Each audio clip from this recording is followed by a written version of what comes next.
It's a movie theater. It's not just a theater. It's a shrine. Come on, motherfucker!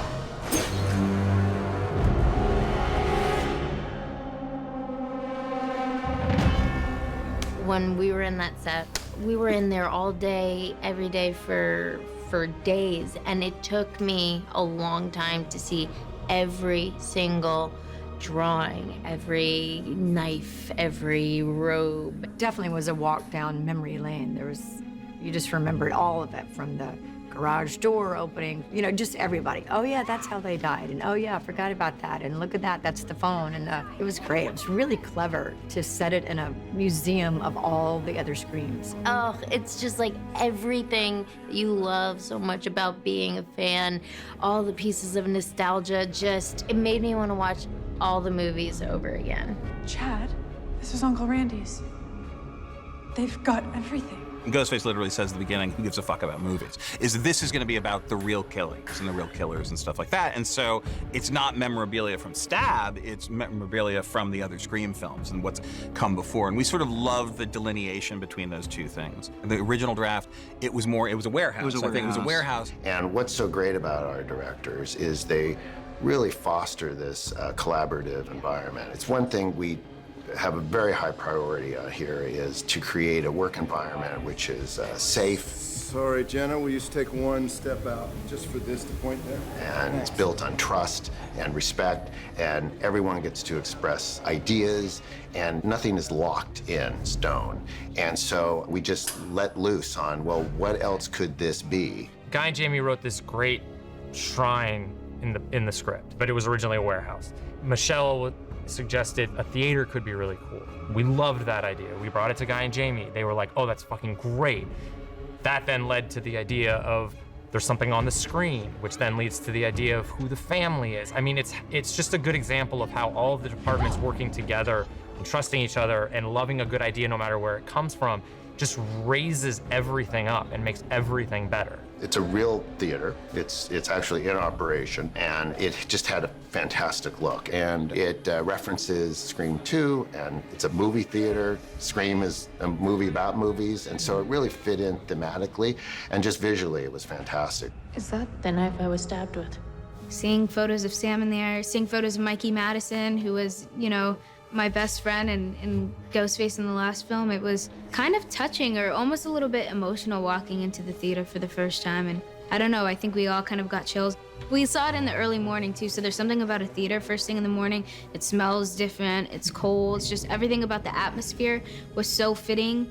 And I think that also anybody who respects the franchise will have great admiration for that set. It's really, really incredible. This place is amazing. Yeah. And to see Courteney in there and to see Courteney as Gail looking at Dewey's stuff, I really felt the legacy and the impact of these films and the importance that they've played to so many people, and it just was creepy. If this were a normal Stab movie, this would be the killer's lair. And I mean, come on, the set designers, they did an incredible job. Props department, it looks amazing in there. Hey, how'd they get all this stuff? We started by doing a list of like all the victims of all the movies, how they were killed, what objects were super recognizable. You know, if you see this rope, you know Casey Baker. If you see this garage door, you think of Tatum. If you see this star, you think of Derek on the cross, or all the books from Gail. We had a sculptor sculpt that green mask that was in Scream 3. Super big, long list, and then we split the work with all the departments. Props took a bunch of things to do, set dressing, had the more background elements, and then costumes came in. Seeing on the stage, like, the 9 ghost faces that have been in the franchise and mannequins, it's just the creepiest. It feels like cultish. So we had to create the original robes from all of them for the museum scenes, and there's a couple of people who sell them on Etsy. And so I actually, I had my research of what was in the film, but I cross-referenced their research to kind of fact-check in a way, because they go through everything with such a fine-tooth comb. The set sort of shaped up, the more we were getting into it, the more ideas popped. So we had a big document with all the elements and what kind of casing they were going to be put in. And did we have to break the case, not break the case? We build the case, we rent the case, and how you light those things, because we're like in the decrepit theater, which wasn't decrepit at all. So we had our painters put a layer of like fake peeling paint, and it was really fun to do. Yeah, it was like the ultimate self-referential set. I think it was the most playful experience I had in terms of design. It was just like super rewarding. Production designer Michel Laliberté, and every department from costumes to production design to lighting to rigging, I mean, it is just a feat of production that set became what it is. The level of detail in that set is painstaking. Action. I mean, that was, I think, is the coolest set I've ever been on, period. You know, because obviously I'm a fan of these films. You see like Stu's party robe, which is my personal favorite out of everything. Stu's party robe, iconic. Yeah, we did some fun things in the theater. You know, we talked about that as really a space of reverence. It's a space where, you know, it has artifacts from all the different films, you know, Stab, the film within the film. And, you know, we used some more kind of sweeping crane movements to introduce that space.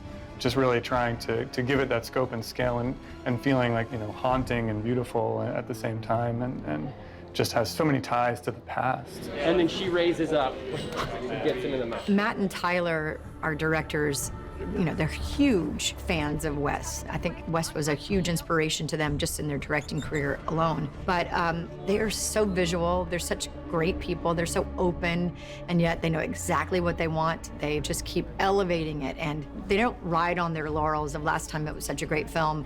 They amped it up in every way. Matt and Tyler make it fun to be an artist. Whatever instruction they give you on set or whatever direction that they have for you, it's always moving the needle forward. I'm always feeling like I'm getting better, and I'm closer to Chad every time I speak to them. So for what it's worth, I think they're great at their jobs. Same routine usually as another director, but there's two of them. They work together great and are really cool directors to be, as an actor, to be directed by. And frankly, you know, kept ringing that bell, not make it real, but be a real person, even though, you know, you have to go by some stuff in your head that's utterly preposterous, of course, but that's half the fun too. Working with Matt and Tyler, it feels very supportive, very collaborative. The way that they approach this is, no, we trust you.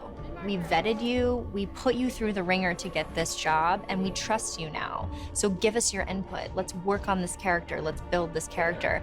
And that's so special. Being a DP, you know, really like working with directors who welcome your input, welcome your ideas, and collaborate, and that's what they're about. And they're like that not just with me, but with everybody on the crew, which I think is so cool. And I don't know, they just have a great energy and attitude, and you can tell how much they enjoy the process of making movies. Matt and Tyler, the way that they operate sets, I think people tend to like them a lot because they're pretty chill and they know what they want, and they don't make things more complicated than they need to be. The energy that a set has, it always starts from the top, and they have an expectation and a standard on how they want their sets to be run. And it's with respect and with kindness and with love, and that really does show. That is so apparent on the set. Everybody loves each other, everybody is a family, and they set a really high bar for future projects. They really were hell-bent on making sure that we felt like a family, that we felt this togetherness and this camaraderie, and this wasn't just making a movie, this was having a genuine experience that was like unforgettable. I think you just have to constantly remind yourself that the movie doesn't belong to anybody. It belongs to everybody, and that's how you make the best thing. You invite other opinions, you invite collaboration into the process from day one. For me, it's more the experience that I have on a job rather than the output, because, you know, obviously we all want to make a really good movie, but ultimately no one can take that experience away from me. So it's really, really wonderful to see the people that you love succeed, but then also to have such a successful experience and that translate onto screen. It's so far the most fun I've had on a set. Sorry, James Cameron. But yeah, it's the most fun I've had on a set because it's like, been a fan. It's like everyone is so nice. And it's just, every day is honestly like a dream come true for me to be working on a Scream movie, like running from Ghostface and all that. Like, it's awesome. Anything can happen. And Ghostface is almost this like supernatural, undefeatable person until they take off that mask. If we're fortunate enough to make another one, it could go anywhere. Sam, coming?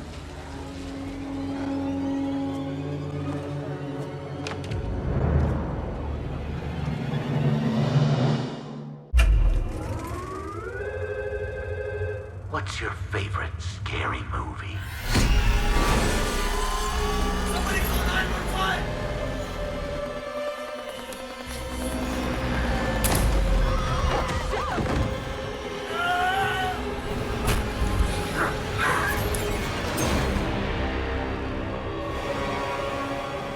You know, the big challenge of the last movie was to make sure that we were really paying homage. You know, we took pains to feel like we were a part and belonged in the legacy of what the original 4 movies was. Fortunately, we were able to now make Scream 6, and you look at it and you say, okay, where can we start playing a little on the periphery, putting these iconic characters in different situations? And New York is just a great backdrop to let you do that, because there's so many places to play. And then I think for this one, I think we had to really challenge all of the things that we thought might feel comfortable and might feel familiar. I think if Scream 2022 was a warm blanket, that the warm blanket was nowhere in sight with Scream 6. Hey, Mike. This script of Scream 6 is as clever as can be. Tricked me a couple of times when I was reading it. When I read this script, I recognized that they are dedicated to making it a slasher movie. Brutal things in the script. It's very disturbing. 5 is sort of, we played the hits, this is the B-side. This is the punk rock B-side. Even though it's bigger and sort of glossier and flashier, is a little more subversive, is a little trickier. Like Scream 5, we came to the process after a draft was written. The only thing we'd heard was William, one of the producers, had let slip, like, it takes place in New York. And our heads were like, holy shit. Who gives a fuck about movies? Ghostface always finds a way. And in New York, in the chaotic and bustling city of New York, danger is around every corner. And so I think it makes it that much more suspenseful. It's the opposite of 5. The Scream movies are, I'm alone in a house, and the phone rings, and maybe I'm not alone in the house, and where is the killer? And the idea of flipping that on its head to, I'm on a subway train with 100 people, and I can't get off, and any of them might want to kill me, is, I think, equally scary, but a very different gear. New York, sometimes when you're new to a city like that, you feel alone. Even though you're surrounded by millions of people, there are monsters all around you. And I think the Halloween theme that we added to this movie was also inherent of that and super fun. We were able to like play with like these iconic villains and monsters and have them surround our heroes in just everyday mundane circumstances. New York is a perfect place to have this movie set. Ghostface can hide amongst so many people, and yet he can see you. He's always there to see you, but you don't necessarily know where he is. And especially set around this time of, you know, the Halloween time of year where people are in costumes. It's just genius. I think it's added so much horror to it just by the location. So you're just gonna pretend it never happened? What are you doing here, Sam? In New York? You just followed me here and you won't let me out of your sight. I'm such a huge fan of New York. It's my favorite city. Just trying to look out for you. The energy is incomparable to anything else I've experienced. And also, Ghostface this time around is so violent and so aggressive. He keeps up with the pace of the city. One of the things that was so interesting to us is that we all got really excited about New York. It's got an energy that you just love seeing in movies. And I think one of the things that we did is we wanted to make this a movie that is about people living their lives in New York, not New York. Not the tourist version. Yeah, so we were like, Yeah. This isn't about going to the Statue of Liberty and, you know, Empire State Building. This is about people living their lives in a giant city where there's millions of people. And how does that energy affect it, especially in contrast to a small, sleepy suburb like Woodsboro? You know, when you're filming in a small town, whether it's Northern California or Wilmington, North Carolina, you're basically in more suburban kind of settings. So your costs are much less. You're shooting in basically suburban homes. Challenges you face are much simpler than you do in a urban environment. You have to think about all your logistics of where to park the trucks and all your location fees and extras and all of that. It's all much, much more complex. I think this one delivers in a different way in that there are a ton of scary moments, but there's a level of baseline intensity that I think Matt and Tyler really over-delivered. And I think part of that is the energy of a big city. New York also is a setting. I'm from New York, I live in New York, and so it's fun for me to play in that world. Dark streets and not knowing what's around the next corner as opposed to the kind of suburban California. We're really letting the city be more of an inspiration for the look and trying to go a little bit grittier with this, a little bit, I think visually more grounded in the kind of urban world where anything could be lurking around any corner. Brett, there's such a quiet kindness to the way that he runs that department that it's really infectious. It's very stress-free even when things feel really stressful. Brett is just like always there, grinding it out. We love him dearly, like he's the fourth member of Radio Silence. The major difference in this movie on the camera side than the previous movies is that all the previous Screams were shot on anamorphic lenses, including the one we did together previously. And this was shot on spherical lenses. We tested both, we looked at both. We talked a lot about, is it too much that we're, deviating from this kind of norm that's been established? But after looking at it, we really felt like it just tied better into the look that we were going for, this kind of more gritty, more realism, just grounded and dynamic kind of look for the city. Who is it? Why did everyone just freak out when her phone rang? Usually as a writer, You gotta keep up, my dude. there's like the version you come up with that you're super excited about, and then it goes through whatever process, and at the end of the day, sometimes it's better, sometimes it's worse. But this movie, I think in particular, just feels Xeroxed out of our brains. Like it's like everything we were like, oh, it'll be amazing, but we'll never get to do it. We got to do it. I feel like the sixth installment does what you would hope and pushes things farther than they've ever been. New York adds an element of higher octane pace just by virtue of the lifeblood of what New York City is.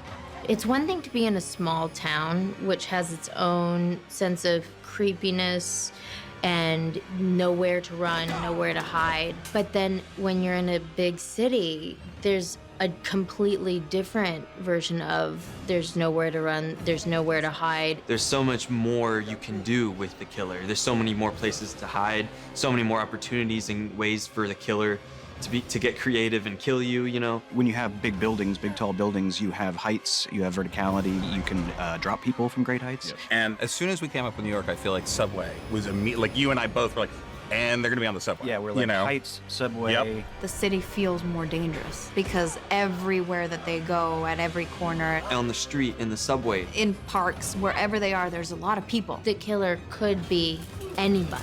That's what keeps people coming back to this franchise, that it's always someone different. It's like you're not safe anywhere.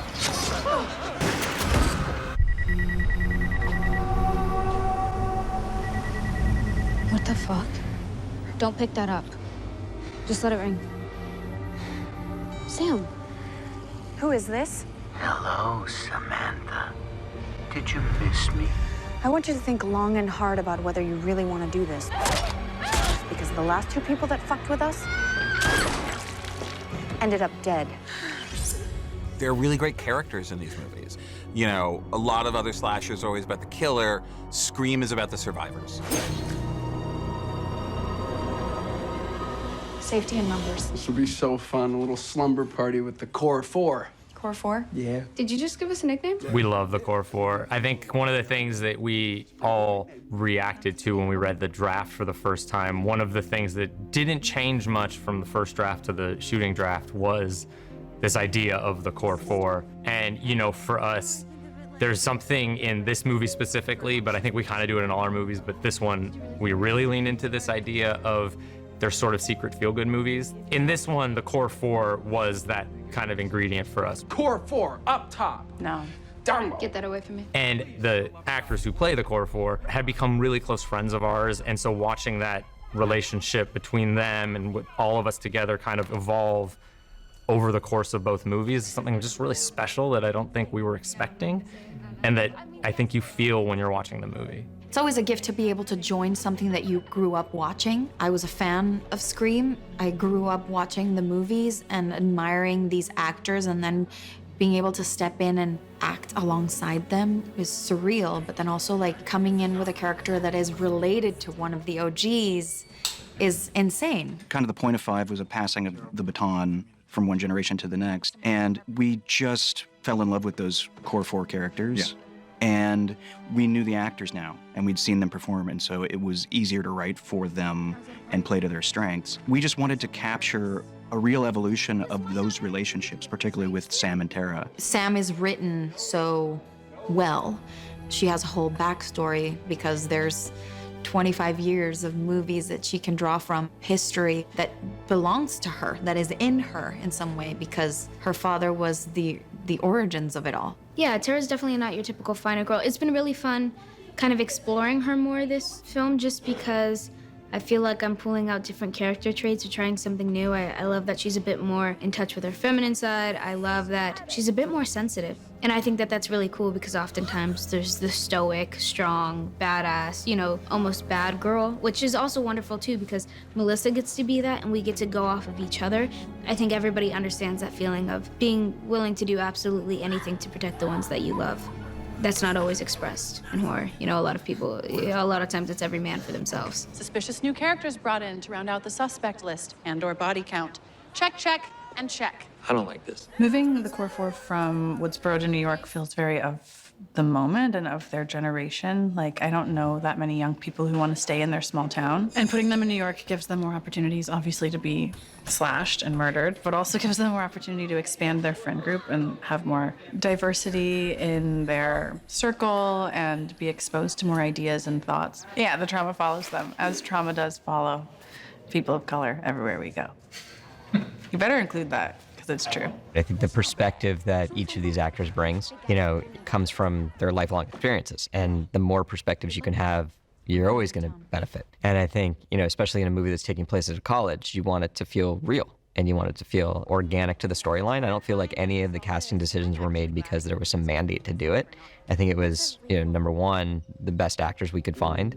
And then in that storyline, you want to be real to the situation you're in. It's kind of insane. I mean, people of color as the leads, people of color who are surviving, an openly queer woman of color surviving and becoming this staple in the franchise. So important, not only for people watching, but then also just for accuracy of the time and making the film a bit more relatable. Having the cast of a franchise, especially one as globally recognized as Scream, represent so many different cultural and ethnic backgrounds, as it likely would be in real life, allows people, younger generation, or even people that maybe didn't have the same level of representation when they were younger, to feel seen and appreciated and represented. So I assume younger generations see the fortunate aspect of being able to go to the theaters and see themselves on screen and be excited about that.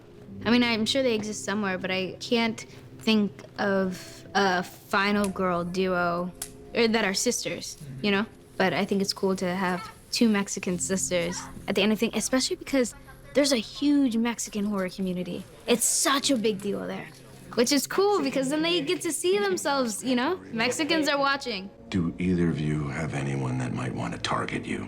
Not anyone who's still alive. Yikes. Because of Dewey and because of David Arquette's great work, you know, the police officer in the Scream franchise is its own icon in a way. Right, so you have to have somebody who's representing authority that's being completely ignored, right? Or they can't figure it out. So that's an honor right there to follow in his footsteps and into an iconic character type. Something that really drew me to this project is how little I felt like I connected with Quinn, and that felt like a challenge to me. The Slutty Roommate, a horror movie classic. Sex positive, but thank you. I thought she was very different, very funny, and sort of had a different perspective and approach on life that I don't personally have. And I was like, oh, that seems exciting and fun to try and dive into and understand. And it was a cool challenge. So the audition was basically, there's one scene of you playing like as the character, and then there's another scene of the killer giving a killer monologue. I think mine was like Richie's from Scream 5.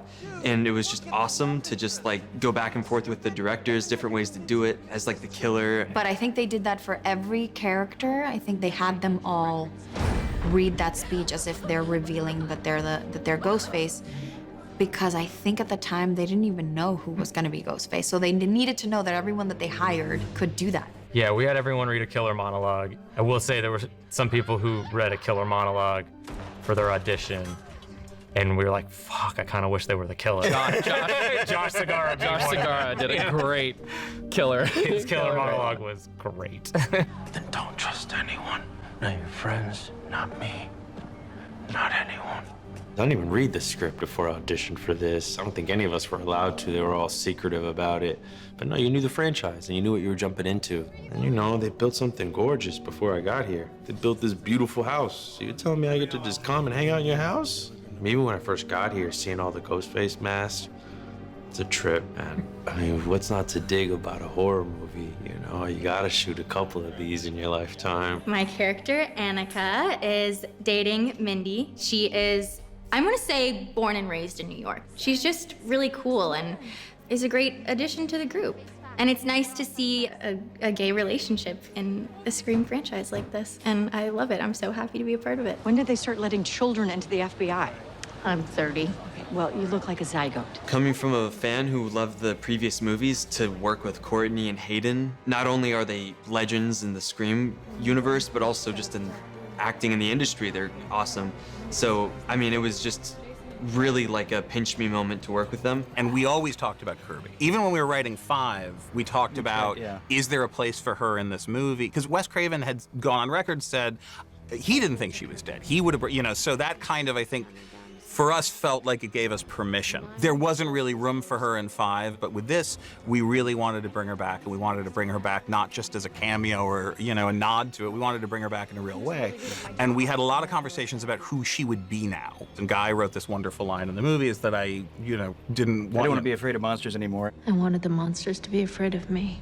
Having Kirby be a survivor I like that. and come back and be this source of strength and authority was a very interesting way to bring her back into the fold. It's really mind-blowing to watch her like turn back into Kirby, and knowing her personally, how she's so different.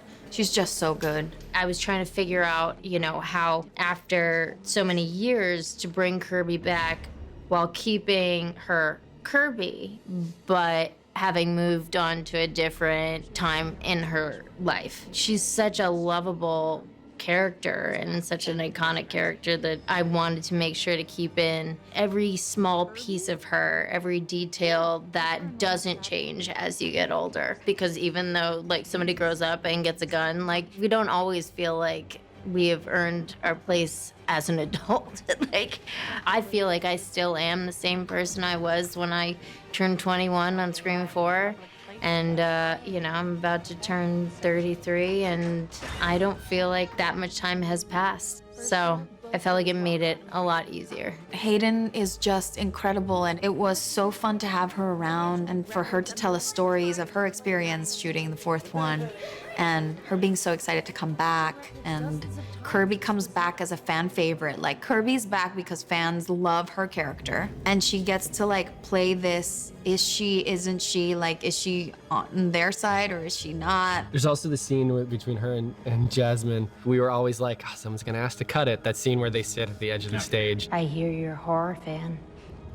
It's been said. They have that conversation that I think fans of Kirby and fans of Mindy, they know is coming, right? The two horror fans are eventually gonna like sit down and kind of square off.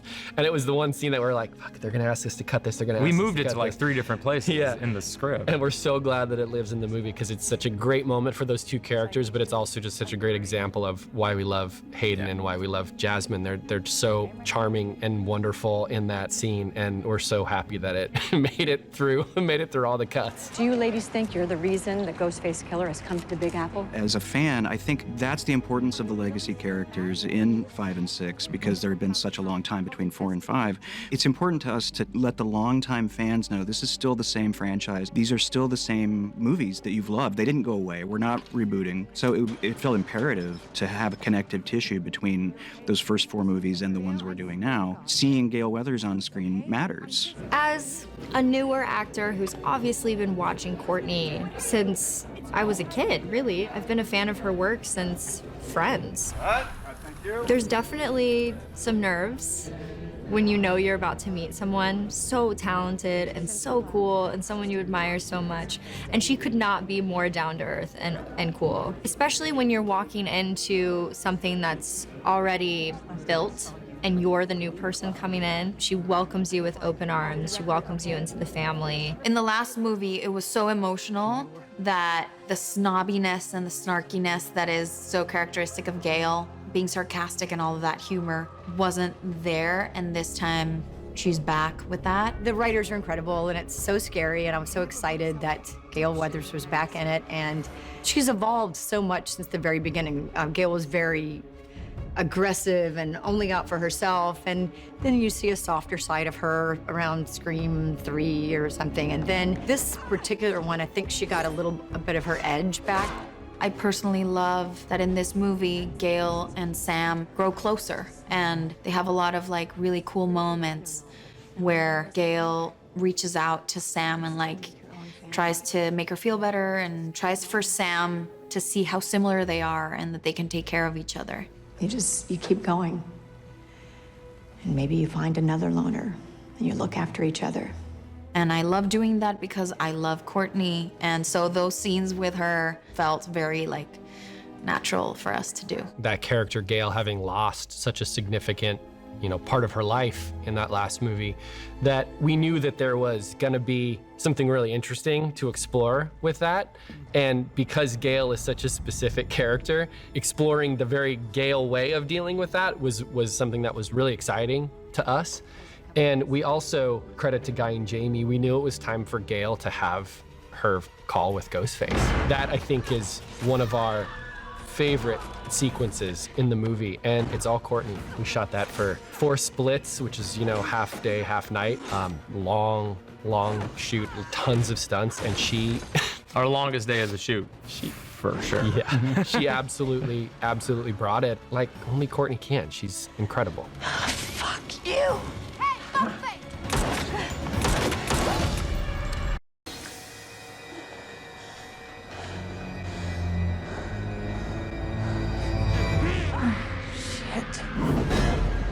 I'm the first to admit it. If this were a scary movie, I'd be the prime suspect. Ring, ring. Hello. What's your favorite scary movie? Nightmare on Elm Street. I like that movie. It was scary. Wow, well, the first one was, but the rest sucked. Devil shits. Would you call me? Not your friend. Who played the dumb bitch at the beginning of Stab 1 who answers the phone and gets carved up by the killer? I don't even have a boyfriend right now. I lied. I do have a boyfriend. Maybe it's just a movie. With the murders and all, it's like right out of a horror movie or something.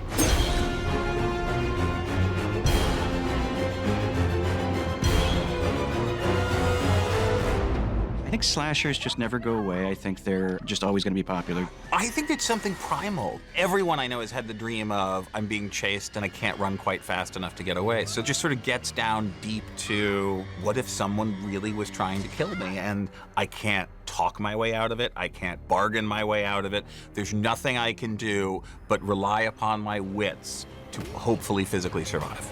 Sitting in these movies, it kind of exercises that fear a little bit for you. In terms of like, this is a fight for my life.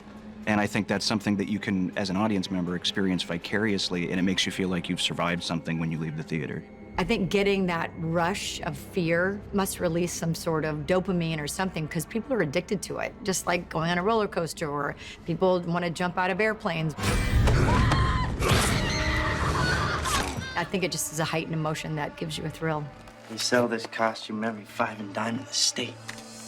Yes, of course, I was a big fan of Scream. The one that's just called Scream, the first one that's just called Scream, changed our culture. And I knew it when I was sitting in the movie theater watching it. And then it just blew up in a way because we were watching one of the first comedies that really was what we now call meta, where they're talking about the making of it while they're making it. It was really groundbreaking. That is so sexist. The killer could easily be female. Basic instinct. That was an ice pick.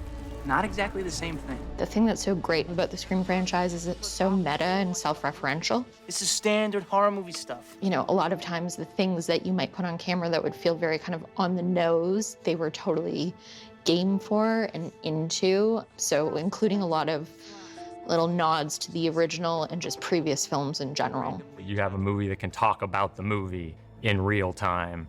And we've had a lot of fun with that on this one.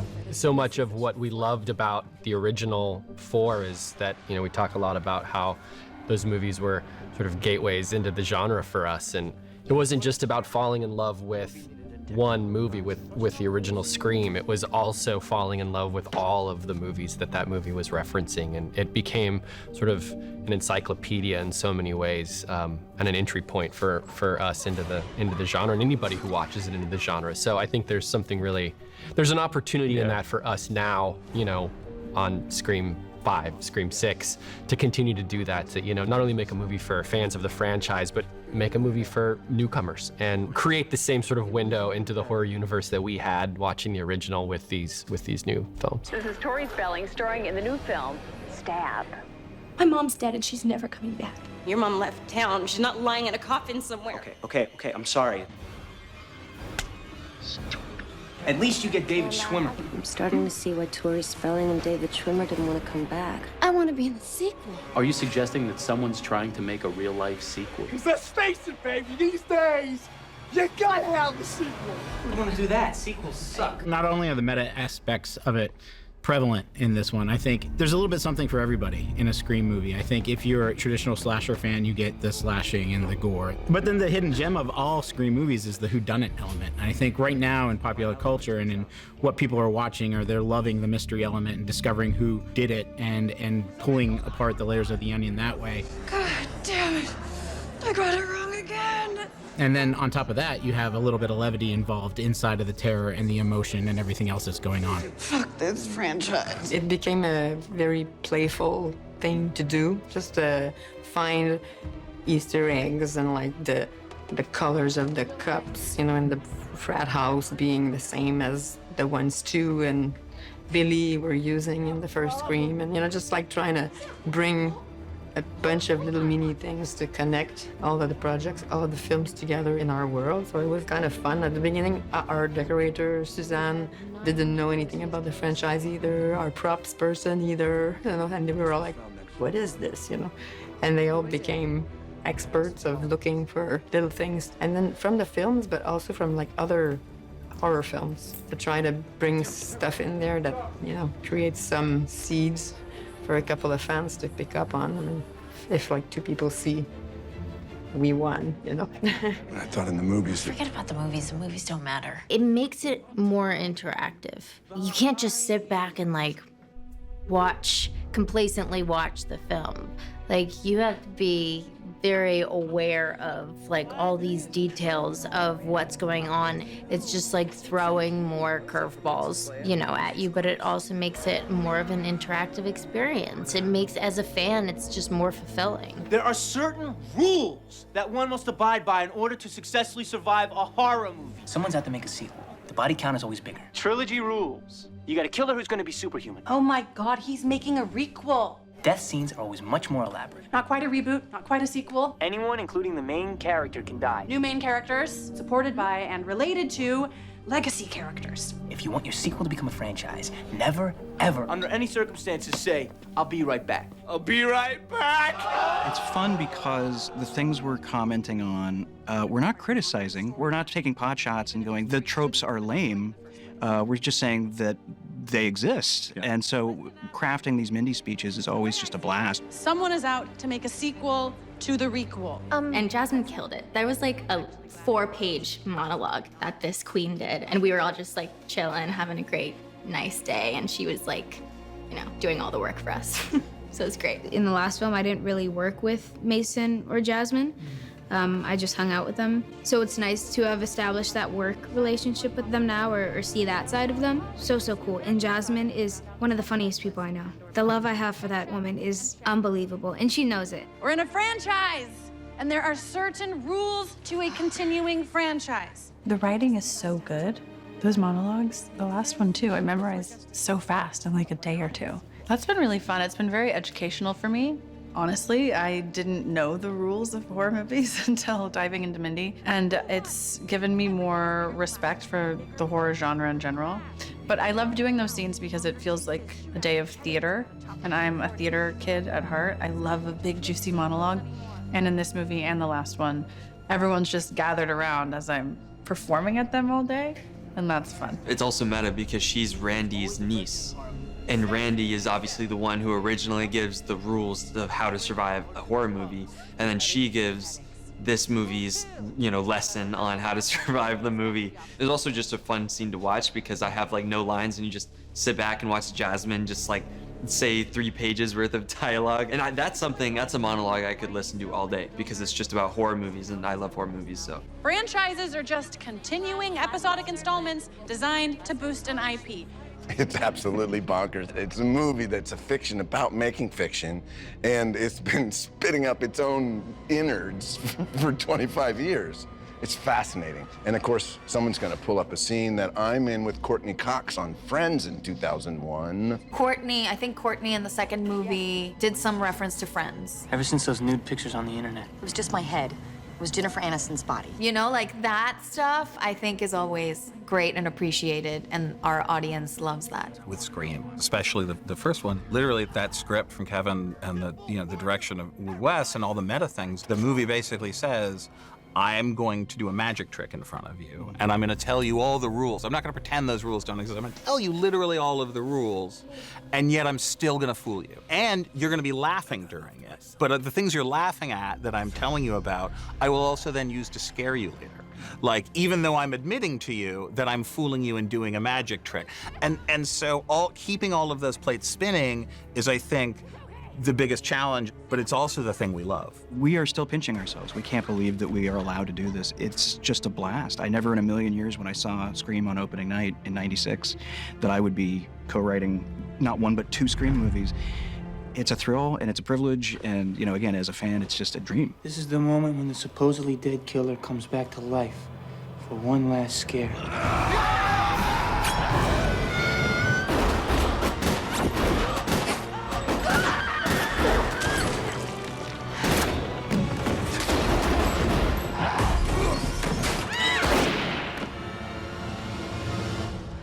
Nice. Thanks. Please help us! We were just call 911. There's a fucking line here, girls.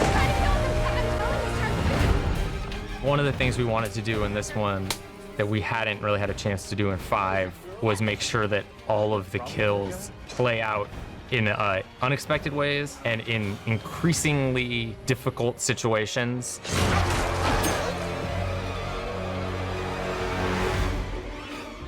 It's cool because 2 of my guys, by 2 stunt performers, got cast as the bodega clerk, and then the first client in the line says, "Oh, there's a line here," and then he gets stabbed and all that. So these 2 guys are stunt performers, so no double, yeah. That makes my life so much easier.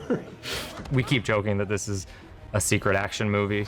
Maybe not. It's a secret maybe movie. Maybe not so secret action. It's a not so secret action movie. It's like, the movies that we use as like touchstones for a lot of our stuff are like Terminator 2 and Aliens and these sequels that just flip the previous movie on its head. And so we were really conscious of that. Guy and Jamie were really conscious of that when they were writing it. This version of Ghostface, to match kind of New York City, we wanted him to be really aggressive. We wanted him to be able to he or she, to be able to chase you into places you normally would think were safe, like a bodega. You should feel safe in a large group of people. That's the rule of slashers, is if you make it to a large group of people, you found safety and someone's gonna call the cavalry in and you'll be saved. And we thought, well, what if this guy, this version of Ghostface, that doesn't stop him? Doesn't help. He's relentless. It doesn't matter. He doesn't follow the rules of slashers. People might be taken aback by the gore. Scream has always been funny, and I love that aspect, and there's definitely some of that too, but I do think that with each film, Ghostface he's getting more intense. We love floppy Ghostface from the early movies that gets knocked down easily and gets right back up. But in this one, it was a little more like, what if he was a little more relentless, a little more driven, and just doesn't give a shit about anybody? So if you get in his way, he's gonna stab you too. Yeah. I mean, like, Ghostface in a bodega with a shotgun is just the most ridiculous, absurd thing. And I remember seeing it for the first time on the monitor and just being like, what are we doing? But then they're on board or they're not after the scene, right? We get them and they're on the ride or they're not, and we're thankful that it turned out as well as it did. We had a lot of discussion about it, how many times he shoots the gun, how many people does he shoot. That sequence delivers for what it is, right? It is very specific in the bodega, how it plays out, and unbelievably scary when it's happening. And you buy that this Ghostface will do things that no other Ghostface has been willing to do. It was always the assignment. How do we take that thing that feels or starts in a way that's familiar and then it just goes off the rails? That's also the beauty of Scream, is that the whole point is heightening things to a level where you might think it's unbelievable, but because it's this world, it is believable. This specific Ghostface is the most ruthless and crazy and tough. And I mean, it's definitely, the writers took it to another level. There's a relentlessness, there's a brazenness that is unique to this specific Ghostface. New York kind of set the table for us in a way. It had to be believable in a different way, right? We had to ground the action in a different way. And that feels violent and powerful in a way that maybe we haven't always seen from Ghostface. Well, that was a part of the challenge, you know, like it's the sixth one, so you gotta stay true to what's been done before, you know. It's not like you all of a sudden the Ghostface is a ninja, and, you know, like, so you gotta keep true to the style. So it's kind of keeping the action simple, but making it cool at the same time. So it's that kind of, you gotta find just the right amount, you know. Speaking of collaboration, you're blocking it on the day, and Melissa had a great note. She was like, I would do something, my character would do something more here. The scene is missing, it's missing a moment. So we took a step back, and in a matter of a few minutes, designed that moment where they get behind the end cap of the aisle, and Sam grabs the beer can and throws it to misdirect Ghostface. That whole little moment, that little bit of do-si-do of cat and mouse, which really is where so much of the tension of that sequence lives, that came of the experience of trusting Melissa and Melissa trusting us, and the sequence is so much better for that.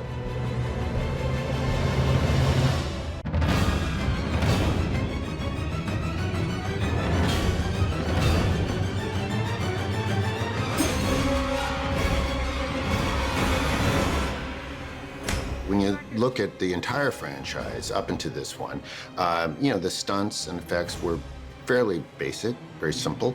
This is a whole new thing.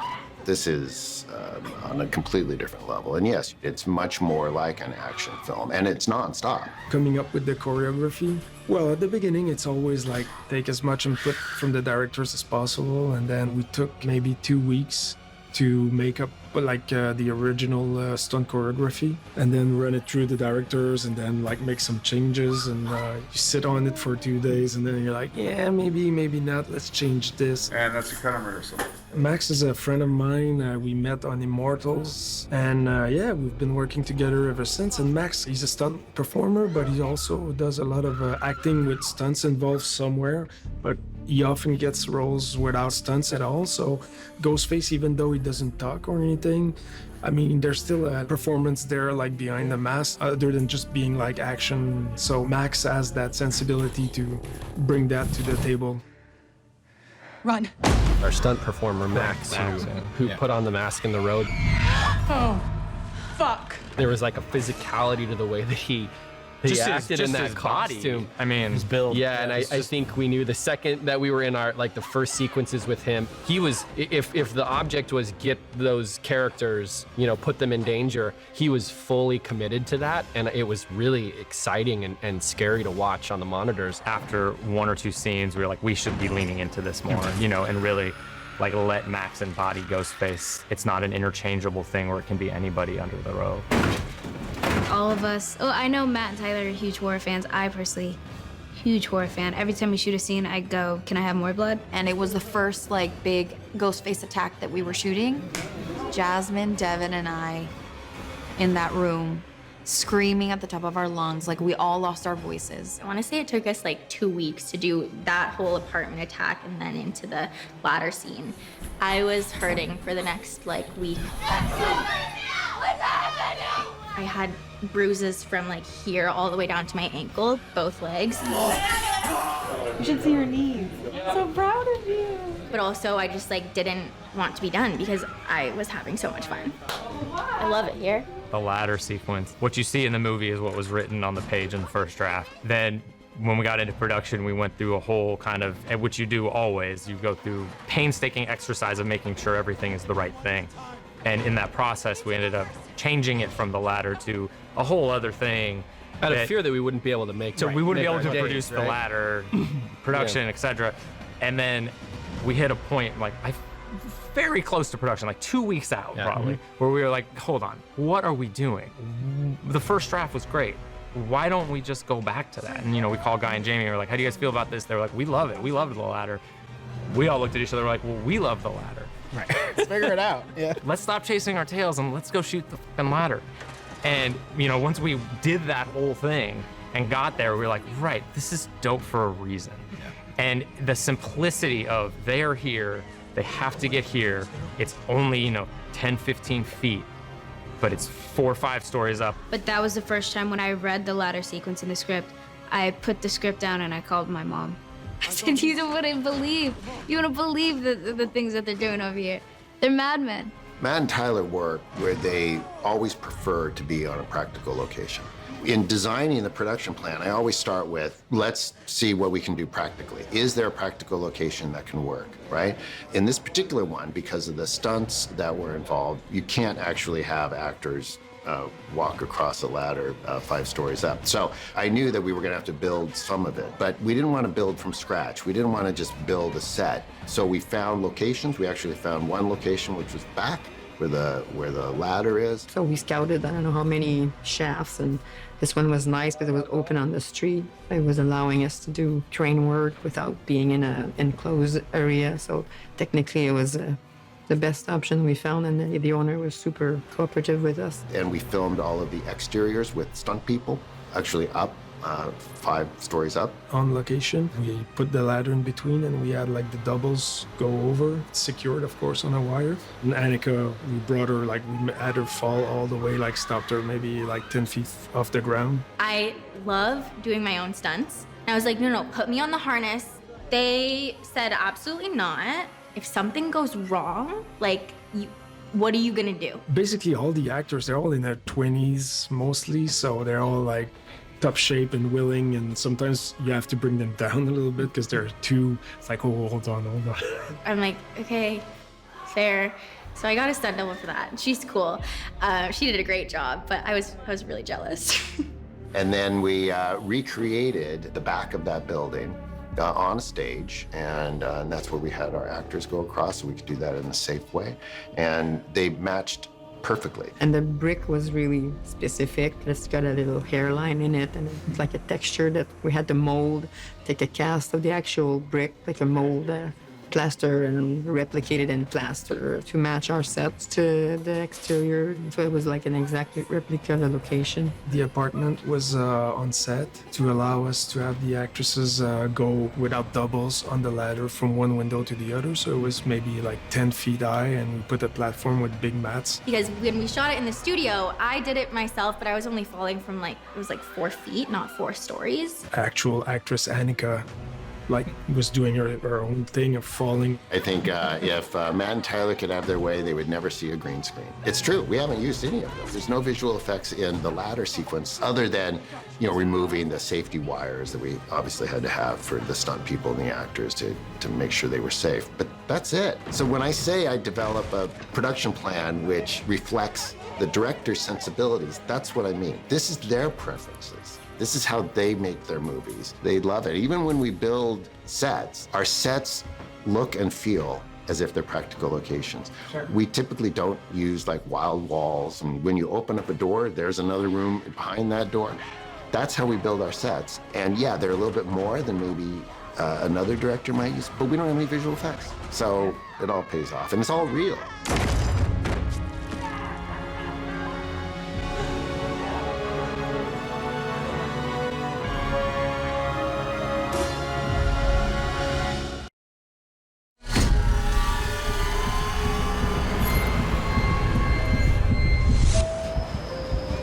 would not want to be caught with Ghostface anywhere, but definitely not the subway.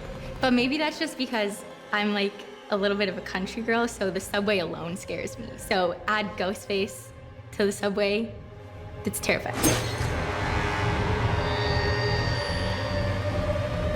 When we decided to set the movie in New York, that was the first thing that came to mind is let's do 10 seconds later. 10 seconds later, let's build a kill sequence in a subway car. I don't know if there's anything more horrifying than being trapped underground in an enclosed tube with a killer. But we'd also come up with the idea of doing this on Halloween, so we're like, this could be a really, really fun moment where half the people in this car are wearing Ghostface masks. Oh, shit.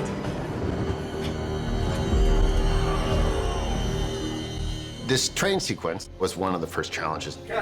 Montreal does have a subway, but it doesn't look at all like a New York subway. But we looked at that, and we went through several iterations. The subway set for sure is the biggest set after the apartments. Well, the car itself, that's one big one. We rented some before from New York, but just the cost of shipping it here and back, and then the weight of the real car was like limit load-bearing capacity for our stages. So here we are. We have built from scratch a New York City subway car, 52 feet long. Well, the car itself was more about research, and we redid plans from photographs. We didn't have access to any construction plans of the subway car, so we hired an additional set designer to do just the car. And it's like 5 or 6 weeks of set design just to recreate the plans. When you're on it, you think you're on a subway car. And when you're standing on it, you feel like you're moving. It's like one of the actors was saying, it's like an amusement park ride. The subway and the subway car that the art department built from scratch amazingly, which is a beautiful set. And so we're lighting that to look like it's moving when it's not actually moving. And to see what Brett and the lighting team had designed so that it would feel like it was moving. It was something that we had, countless hours of conversations about in prep.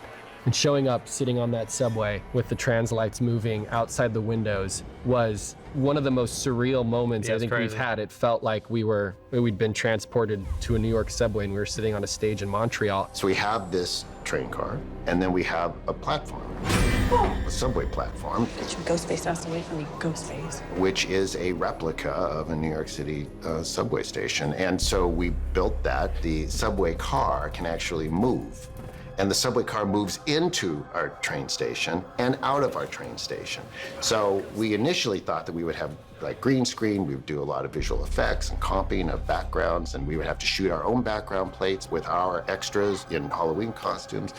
And that just doesn't fit with how Matt and Tyler work. That's just not, that's not who they are. So now we don't have any visual effects in this scene. Except we have just the one car, not like a full train, but we're using a mirror gag to extend on the platform so we see another car, so 2 for 1.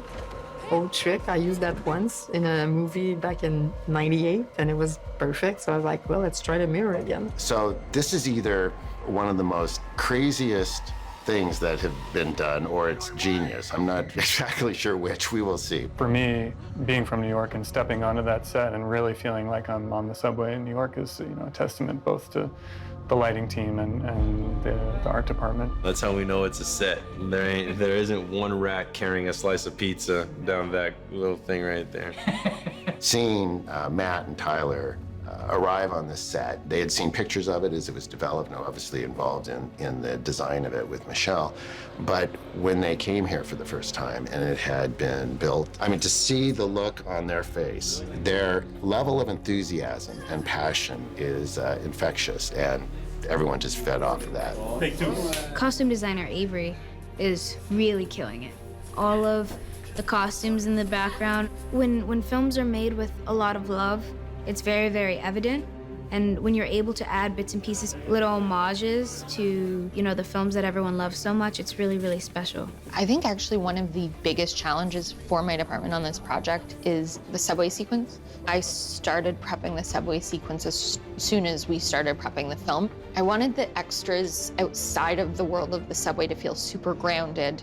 And then when you get into the subway, I wanted to feel like you were on another planet, in another world. In costume, we worked so hard to make things feel and look hyper-realistic and as best as possible.